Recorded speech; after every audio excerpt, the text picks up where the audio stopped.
Nobody handed you a manual when you became a parent, and yet somehow you're expected to get it right every day without a script.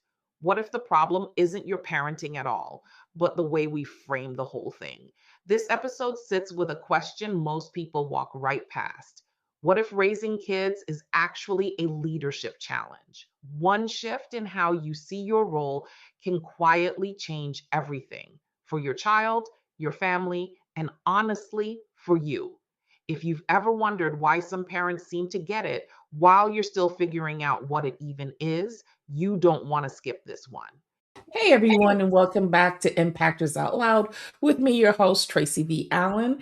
And today we have with us Janet Krebs.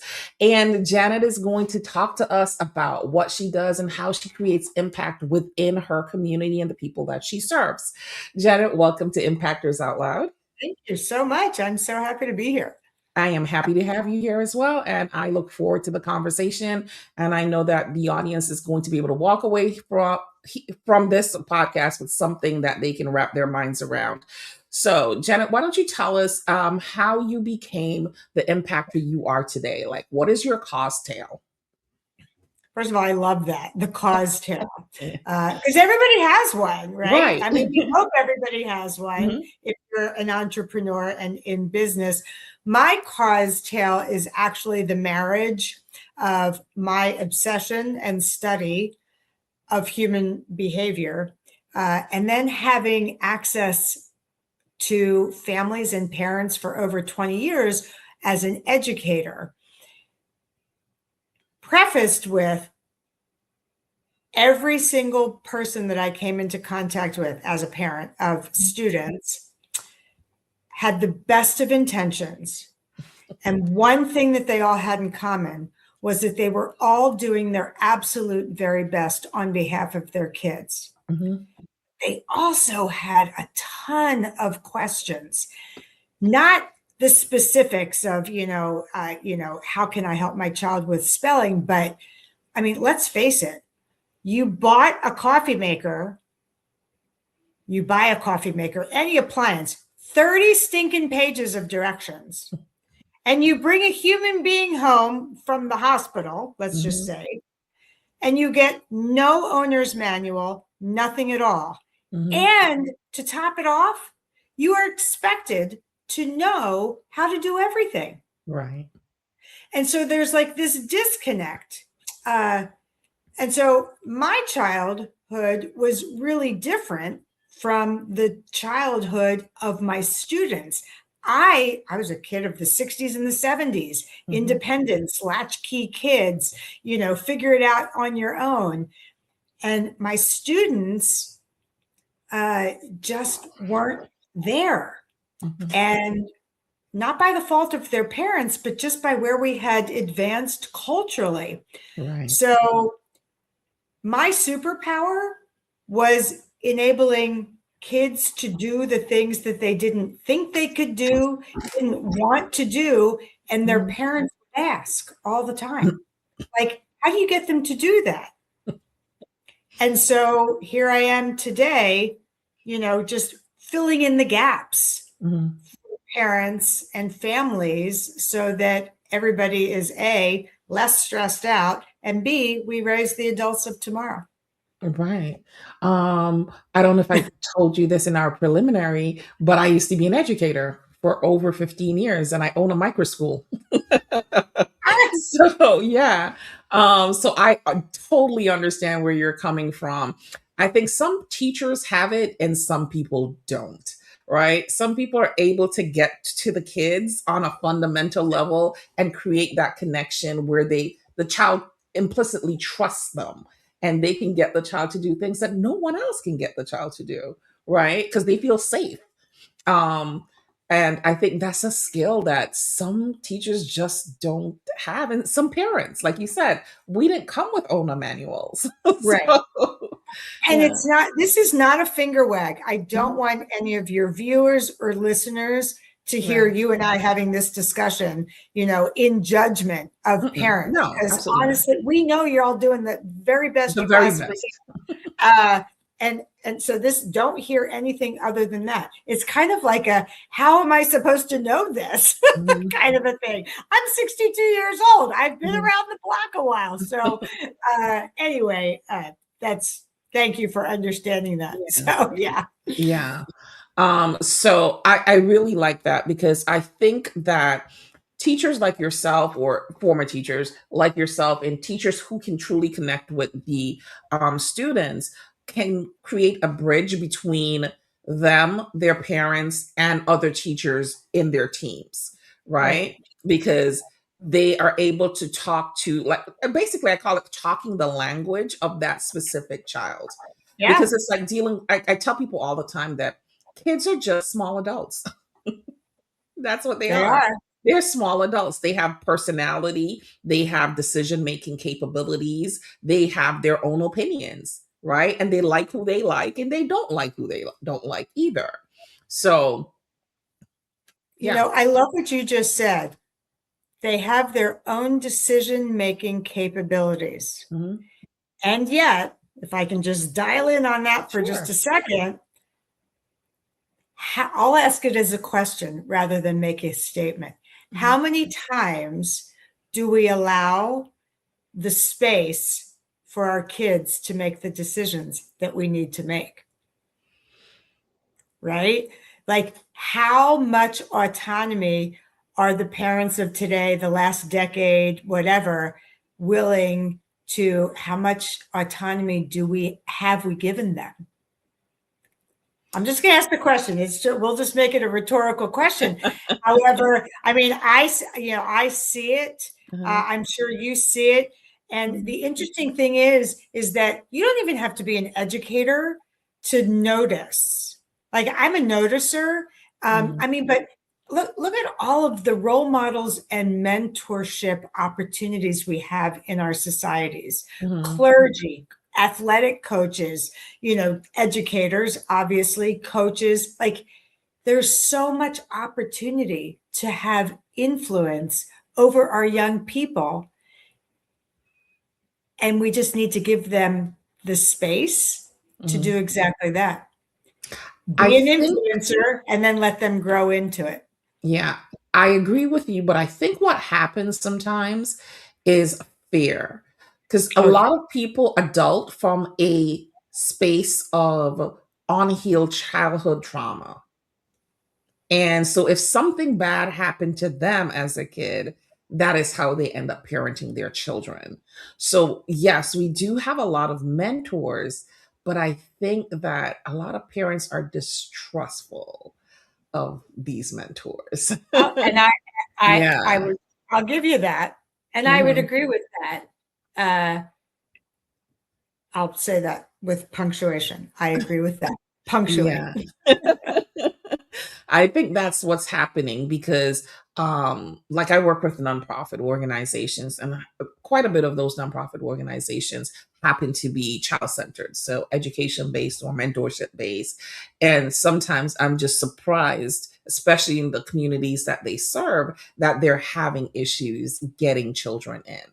And one of the other things I've realized from working as an educator myself and working with some of these nonprofits too is, again, we're talking about unhealed trauma, right?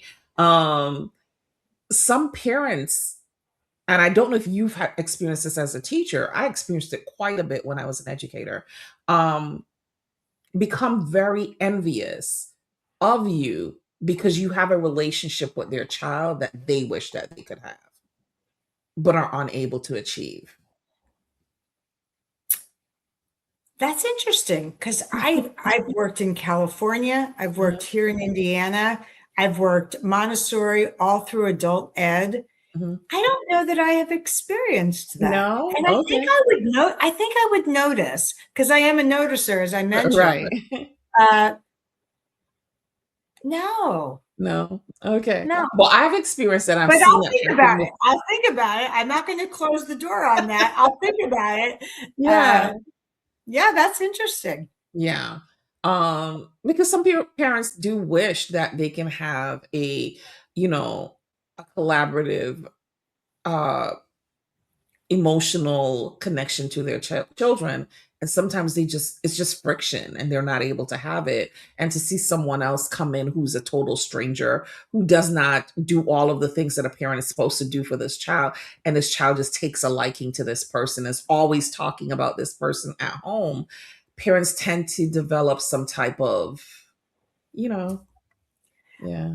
I think the caveat Mhm, to this discussion is the last 14 years of my educational career mhm. was working in a spaceflight simulator.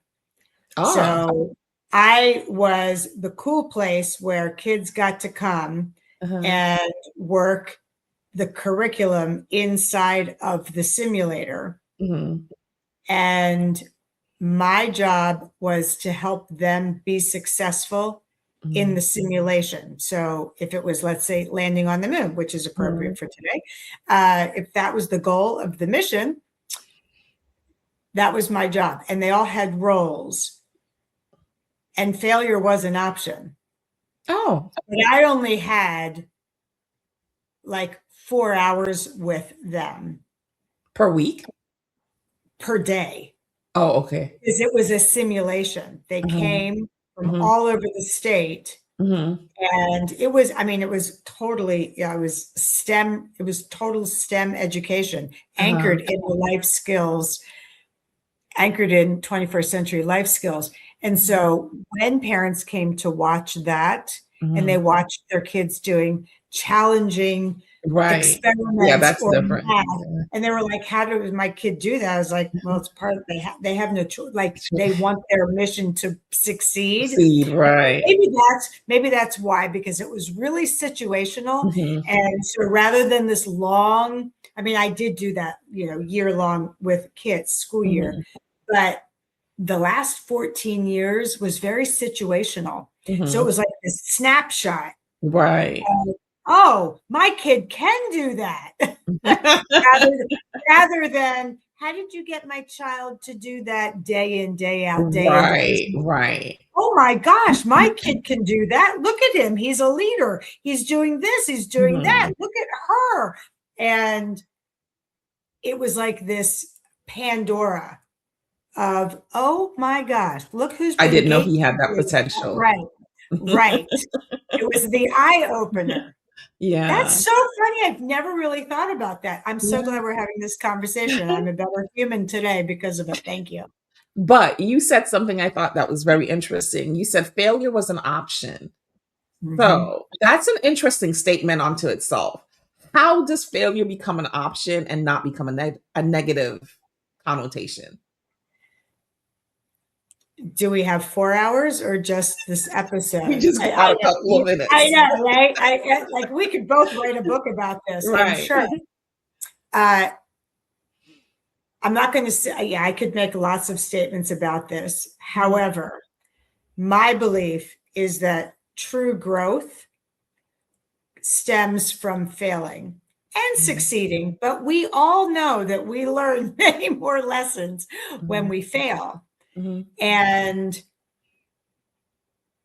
that's how kids grow. We don't want them to fail as the let's just say adult. mom, right? Mhm, As the mom. mhm. Teachers let kids fail.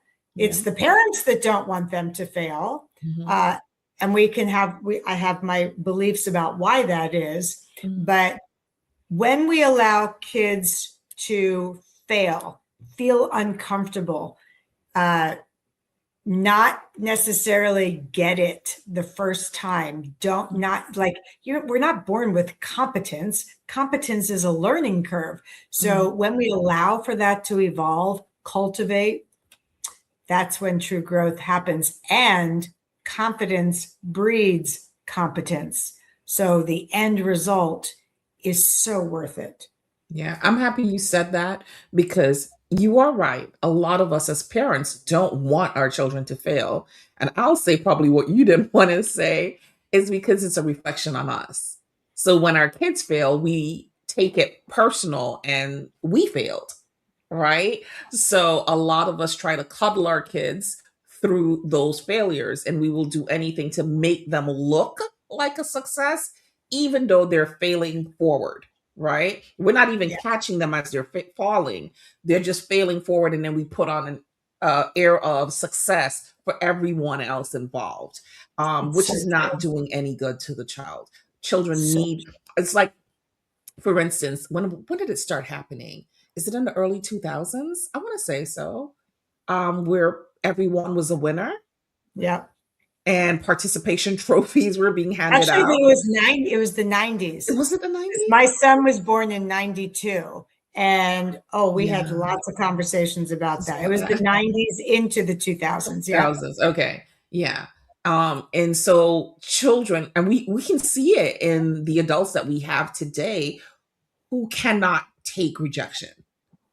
They cannot take people telling them, no, you didn't do a good job, or no, I didn't like that, because they were coddled through their childhood being told that you can be everything that you want to be, and you can within reason, and that everything that they did was successful. Amen. So so we end up with the society that we have today. And I do believe that any child can learn almost anything. But again, there are limitations to all of us. Okay. Like, I don't have the mechanical skills to go and fix a car because I didn't study mechanics. But you could learn. I could learn. But it's not what is also true. At 5'2", Uh-huh. I cannot be a successful basketball player. That I can't, it wouldn't even matter what I Right. learned. Mhm. I'm just not cut out for that Mhm. physiologically. I could learn how to shoot, but I'm never going to be a professional, basketball is never going to be my goal, my game. Right.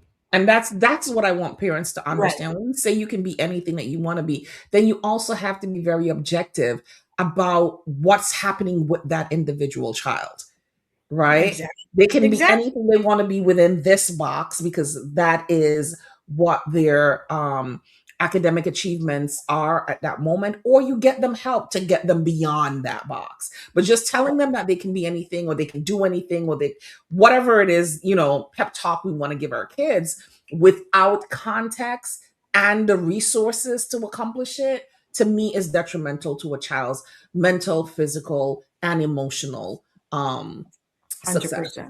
Yeah. 100%. You talked about working in different educational forums. That's what I'll call it, educational forums, because you said one of the and most interesting things that you said was you worked in Montessori. So I want to tell you a little story, and then I'm gonna ask you the question I want to ask you. I'm so So, anxious to hear this. Nobody ever talks about Montessori. right. So, as educators, traditional educators, because I taught in public school, I started off actually in private school. I taught parochial for 2 years. And then from the parochial school, I went into public education. And then, when you go through college, you are taught classroom management and how things should be done in a traditional setting, right? And so the Montessori format for me was always like, that's crazy. How can a child learn? They're just doing what they want to do all day. That it makes absolutely no sense to me. And then my daughter was born severely premature. She ended up developing at the doctor still couldn't believe it because she was born 13 weeks premature, and she met all her milestones on time because Wow. I understand what was happening and spent the time to make sure that those developmental delays didn't happen. But that's a whole story unto itself. Um, so after she was about 7 years old, when the parochial school that she was going to closed, and I had the option of sending her to other ones, and I was like, no, it's too far, cost way more than the one that she was going to.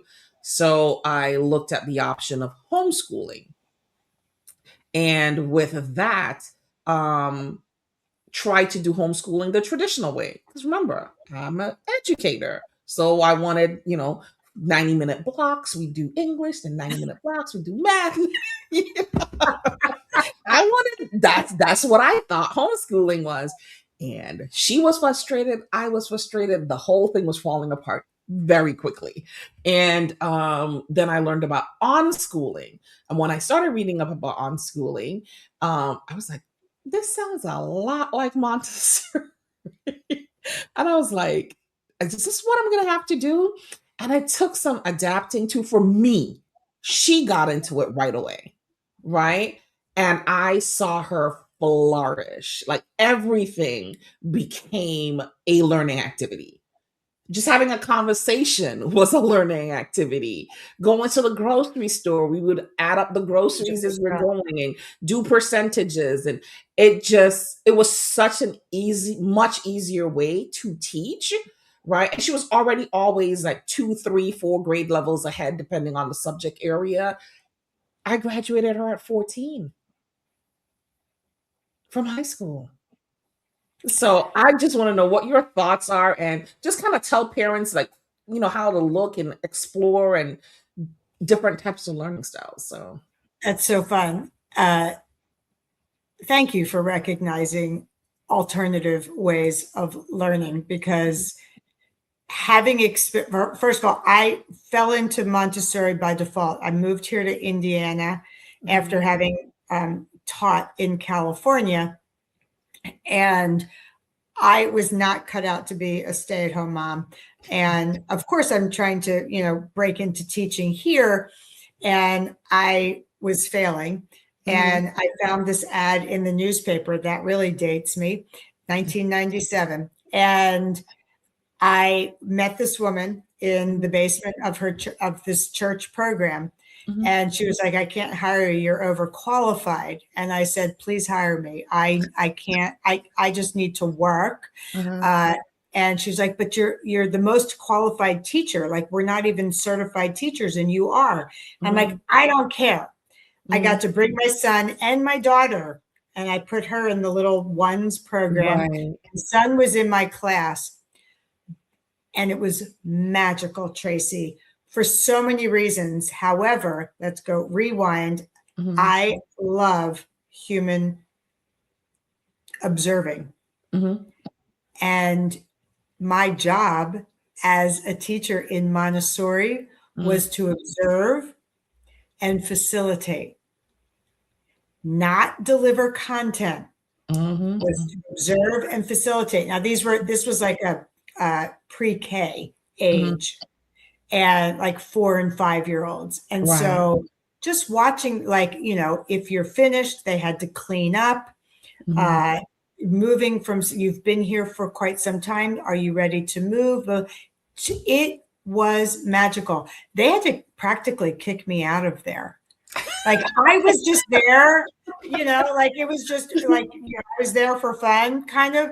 And I was there. I ended up being there for 2 years. Really? I loved it. I just loved watching kids. And every kid was different. Every kid would approach each little station differently. And it was just such a wonderful learning experience for kids, because they were given choice, decision-making, responsibility, and they're all within the rigidity, loosely used term, of a bigger schedule, right? As opposed to curriculum for today that is, it's 10:02, we have to put that book away and now move on to something else. It's just not how kids learn. And it was filled with play. So it's just a different way to learn. The other thing I would love to say about what you said about all of that with the homeschooling aspect of it, life is a learning laboratory. Classrooms are learning laboratories. Our homes are learning laboratories. And so you were talking, and I was like, oh my gosh, this woman, and like, we did the same thing. Grocery store, it was just like, we did it in accents. Because when we moved here from Indiana, people thought we were from California. And so people thought we were a little nuts, because it was very, very like the stereotype of California to like rural Indiana. Right. People thought that we were a little crazy anyway. And so Mhm. we would just go grocery shopping in accents, Mhm. terrible British accents, but it would be Mhm. like, Levy, go pick a cereal for us. And so whichever kid was doing, and it was just like, Mom, can we have this one? No, Lovey, it must be under $2. Mhm. And they were little, and they would be like looking at the numbers, and it Right. was just like, can we have this one? And it's $1.89. I'm making this up. It's Mhm. $1.89. It'd be like, okay, and then they would put it in the cart, and we would move Mhm. on. So it was like life is a learning laboratory. Mhm. I have a confession, and then we can bounce off of this. But my daughter, she was an infant, a very precocious infant, and she was in a cart, and she said, "Can we go over there?" And we were Marshalls or something like that. And I said, "Why?" And she goes, "Because those clothes are on sale." And I said, Oh. "How do you know that?" And she Mhm. said, "I read the sign." And so later I asked her, I was like, "How did you know that said sale?" She goes, "Well, I knew it started with S, and I knew you always went to the sales stuff first. So I Mhm. put it together that word must be sale." Oh, wow. I've never told that Wow. story to anybody before. That's funny. Yeah. That is It's funny. cool. So, like, opportunities are everywhere, Everywhere. Yeah, everywhere. and Like I had started that's a my go ahead. No, I had started my like full-time entrepreneurship journey around the same time as well. So I was doing like vending events and meet and greets and all of that stuff. And I would take her with me because I didn't have anybody to babysit at the time, and I was just like, I need to preserve my money. So come along. Right. And so she got a lot of social skills from that. Yeah, She learned how to sell. Like when we go to vendor events, she would go to each and every vendor, find out what they're selling, tell them what I'm selling, collect the cards. So vendors would naturally come to my table. They're like, "Oh my God, your daughter is such a delight." So it was everything was a learning experience. She got to travel a everything. lot and go to different states and stuff with me when I was traveling for different business events and stuff. So yeah, it Yeah, worked. so so life is a learning laboratory, and when Yeah. you buy into that, Mhm. it actually makes your job as, let's just say, as a parent, so much easier Mhm. because life can be so engaging Mhm. rather than boring and doldrum. Mhm. Anyway, that's really fun. Yeah. So we know that you work with parents because, like we talked about initially, parenting doesn't come with a manual. And I know you've written some books about this subject, and I'm sure you do some consulting around it. So tell us about that specifically. How do you work with parents, and what do you do for them? Well, I love to break the mold. And so on this one, I totally break the mold because as an entrepreneur, as a coach, if you will, there are lots of people that will say, "Oh, you should do group coaching." For me, Mhm. parenting, families are sacred.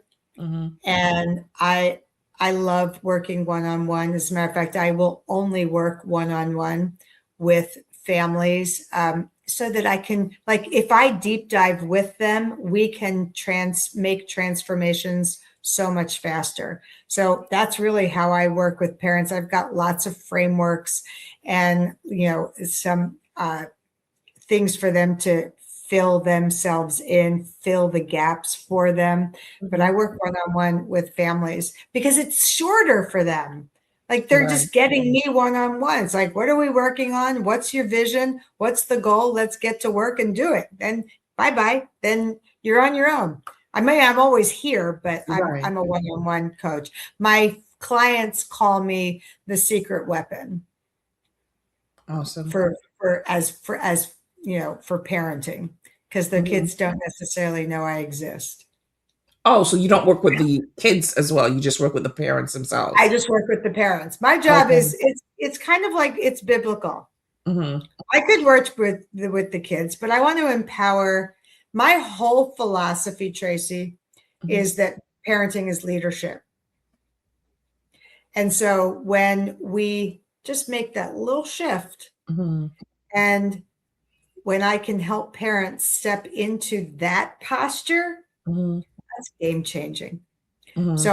So I would rather teach them how to do it for themselves, because then they've got the skills, they've got the frameworks, they've got that toolbox, and then they feel confident in their ability to do it.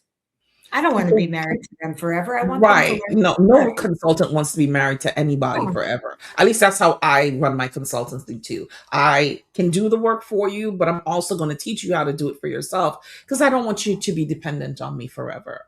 When you correct. do need me again, if you need, something else, you can come back. But to just be that's not a good. 100%. And Um, especially when it comes to like humans, right? I right. mean, like, Yeah. yeah, Yeah. it's so much fun. It's so rewarding. What are the like one or two of the biggest issues that you find that parents are having in this day and age? Well, I think all of your listeners and viewers will agree. Like we hear, first of all, we put labels and buckets on everything, right? Mhm, So now it's, failure to launch. mhm, They've got a name and a label for everything. I think what the gap that I'm seeing a lot, and this is just a 30,000-foot view, this isn't like my child does it, is we've got a very capable generation, two generations, and we have a ton of exhausted parents. mhm, And we need to like, uh, we got to fill that gap. That gap is widening and mhm, we have to narrow it.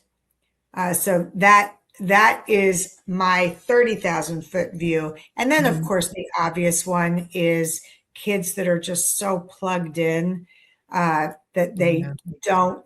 I mean, that list is, they don't know how to talk to other people. They do. The time Mhm. management is terrible. Like we're rotting brains. Like that list is, Right. very, very long. And the jury's still out. We still don't know the long-term implications of this. And I'm going to call it the addiction because it Mhm. is. It is. Yeah. I mean, I go on vacation for a week and I don't, I use my phone very differently. Mhm, And even by day two, I'd be like, oh my gosh, it's so lovely not to be on my phone. It's like, oh my gosh, could I be addicted too? And then mhm, I come home, change the pattern, just like, no, you're not even going to look at your phone mhm. and be like, oh, there is that inclination for all of us because we do use our phones purposefully, which Right. means it's in our hands Mhm. and invites us to often use it for non-purposeful things. Right. So but we're adults. We Mhm, can mhm. figure that out and we can say, no, this is not, Facebook time or whatever. Kids don't do that. They can't oftentimes regulate themselves. So that's just two big ones. Okay. Awesome. Yeah, I do think that that's a problem. It was funny to me that the other day, a friend of mine's came to the revelation because Gen Z, everybody's talking about Gen Z, not so much Gen Alpha yet, but Gen Zers. And coming to the revelation that Gen Zers are not the children of millennials, they're the children of Gen Xers. Okay. You have to be an old millennial or someone who had a teenage pregnancy to have a Gen Zer. It's our kids, they're ours. Yeah. Millennials are our brothers and sisters. Yeah. And I think that's a hard um thing for Gen Xers to come to terms with, that this is their fault, this is our fault, it's our fault. If we have Gen millennials and we have Gen Zers, because I think most Gen Xers have both generations, right? Yeah. We didn't make some of the mistakes with with the millennials, but we dropped the ball on the Gen Zers. And the educational system helped as well. That's a really interesting perspective. I've never heard anybody say it quite like that. Mhm. Uh, so I'm so glad we're having this conversation. And it triggered something in my head. that is true for any of that conversation, regardless of where you fall age-wise. And it goes back to the question that you asked, what are you seeing in families now? Again, being a little disruptive. These are man in the mirror moments, right? And so you just said it so elegantly, but it transcends the age. Because when we look at the behaviors, whether you're raising children, adults, grandchildren, whether you're in influence, when you are questioning what somebody else is doing, that really is your mirror moment. What am I doing to foster, to cultivate this behavior, this reaction, whatever it is, fill in the blank? And people don't want to hear that because it's too easy to just blame the kid, you know, the peer, the coworker, whatever it is. And I just would love for us to, I mean, true leadership, which is the essence of my work, true leadership is stepping into that and just saying, yeah, there's some things that I can do and I can facilitate change. I can be the agent of change. Yeah. And so that posture is game changing. It is. But we have to get people there mentally to take ownership for the mistakes.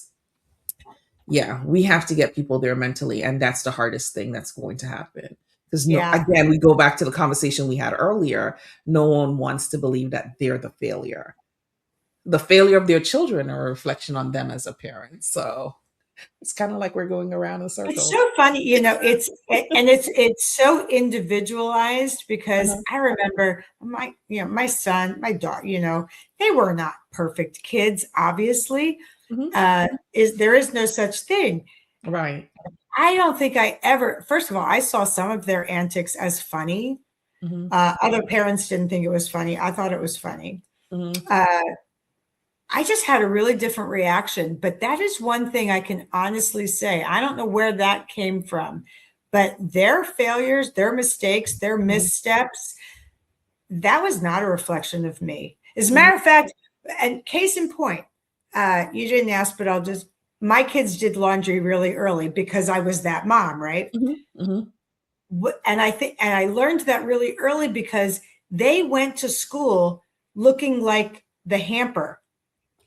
Like the crumpled clothes, because they used the dryer as the dresser. And I had to think to myself, what's worth it? Do I want to micromanage laundry and make it look perfect so that they look like these perfect children going to school? Or am I willing to allow them to just look crumpled so that they learn that when they leave the clothes in the dryer too long, they don't look so good? And I opted for the latter. Right. And I had to get over the fact that they looked crumpled. You know, when my child went to preschool and was discovered in circle time that she didn't have underwear on, it was because I didn't stand over her and I let her get dressed herself. And she looked like Pippi Longstocking. It was not always very attractive, but she did it herself. And we bumbled once, like she went to school without underwear. Like, I'm sorry. She was 3. Like, okay, I'm sorry. She got dressed herself this morning. This was a win. I'm sorry she forgot the underwear. Yeah. I started teaching my kids life skills very early on. Yeah. So if I'm doing laundry, you're not going to sit down and watch TV. You're going to fold some of your clothes. Right. So by like the age of 2, 2.5, they were folding clothes because we all have to pitch in here. Exactly. That's one of my 3 C's. Community. You are part of a community. We all chip in. If I'm cooking, you can stand up on a stool or sit on the counter and you can watch me cook and you can peel an onion or garlic or whatever it is, but get them involved in the process of homemaking because they live there. I don't want to take care of you forever. So see, that's the learning laboratory. Yeah. Imagine. To be independent. Where did that go? Where did that go? Parents thinking that they should do everything for their children. Yeah. Capable, But we like I can go said, on and on with this capable, conversation. capable versus Yeah, exhausted parents. What yeah. would you rather have? Exactly. Capable kids or be exhausted? When you delegate, like initially, obviously, the teaching process, it takes a little Oh, yeah. longer. But Mhm. once they've got it, They got you it. just, now you're free. Yeah. That's how I felt. That was my That's how parenting I style. felt. That was See my you. parenting style. I was like, I did enough. I changed your Pampers. I wiped your mouth. I fed you. Now you can walk and talk and we're going to get some stuff done. Yeah. Don't go up the stairs empty-handed. Take something upstairs. Listen, helping to take out the groceries, like you said, going to the groceries. Hey, can you get that from the bottom shelf? What do you want to eat? What are we eating this week? Give them That's some right. autonomy in the process. Like you talked about decision making earlier, and you don't want to give kids too much autonomy, because I think what parents are doing today is giving kids autonomy in the wrong places. You read my mind. I just heard that. I finished your sentence and I heard it in my head. Yeah.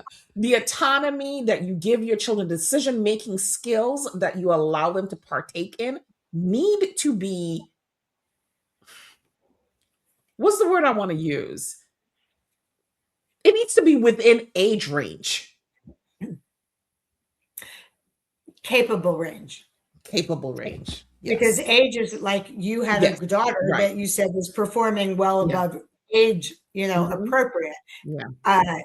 And then we have, I would say appropriate. If you notice that a child, here's a great example. I had a child who put hands on hips and said, everybody in this family can read. All I want for my birthday is to learn how to read. Hmm. Okay. Like, I know that's a little unusual, but Mhm. it's kind of like, and they learned how to read, like put them in a program that they could learn how to read. They'll let you know. Yeah. Oftentimes by either a behavior, Mhm. but they will let you know what they are capable of. Yeah. Yeah. Yeah. But like I said, there's so much more we can talk about. Oh my gosh, I know. Yeah. So we're gonna start the wrap up process by me asking, what makes you an impactor?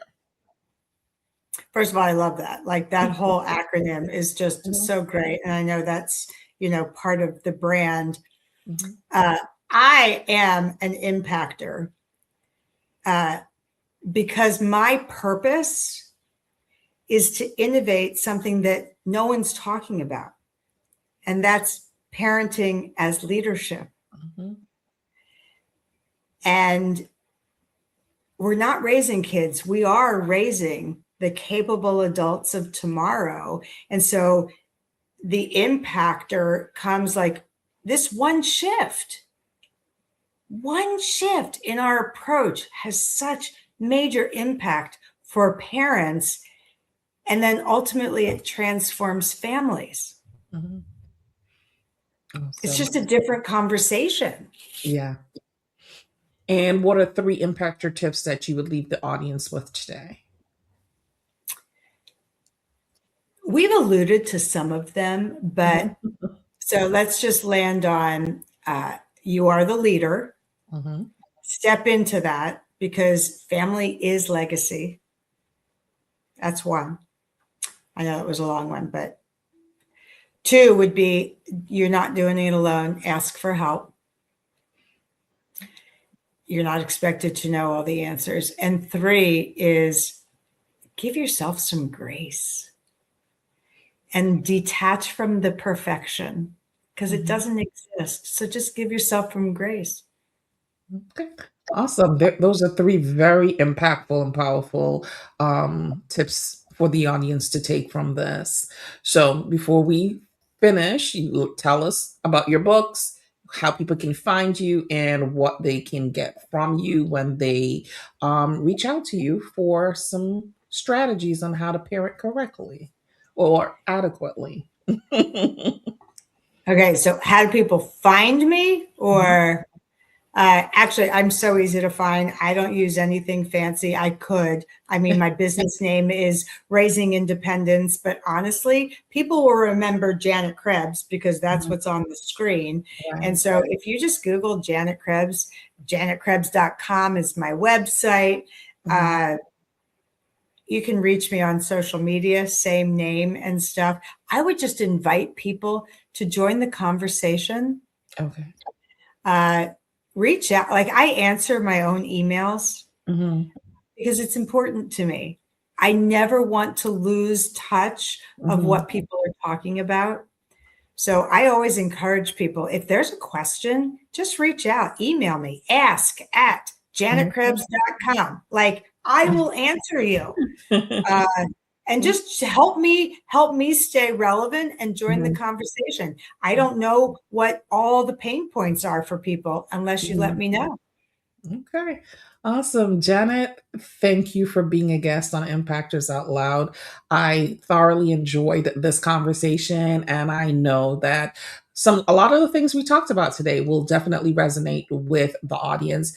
I'm not only going to share this because it's education based, basically, on my Impactors, I'll also share it through my school as well. So, Oh, fun. yes. All right. Thank you again. Until next time, everyone, remember to stay strategic and be an impactor that talks out loud. All right. Bye bye.